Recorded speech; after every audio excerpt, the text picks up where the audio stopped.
Yes, mpenzi wako anapoingia kwenye siku zake, kuna baadhi ya vitu ambavyo ni muhimu wewe kama mwenza vya kufanya kwa ajili ya kumsupport. Cha kwanza ni emotional support. Being there, kuwa msikivu, msikilize anachojisikia ni moja kitu muhimu. Lakini kitu kingine ni physical support. Usimwache afanye kazi ngumu peke yake. Kuwa naye pamoja. Hizi kazi ndogo ndogo msaidie.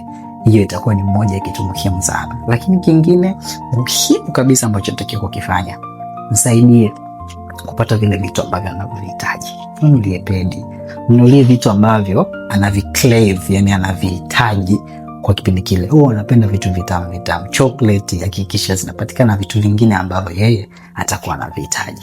Lakini kingine muhimu zaidi ni wewe kupata taarifa mapema kabisa kabla yeye hajakuambia. Na hiyo unawezaje kupata taarifa mapema kuhusiana na kwamba mpenzi wako ameingia kwenye siku zake au hajaingia kwenye siku zake?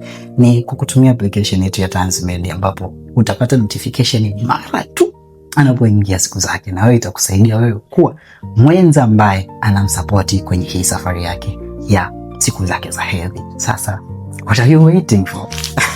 Application inapatikana App Store pamoja na Play Store. Pakua Tanzmed sasa.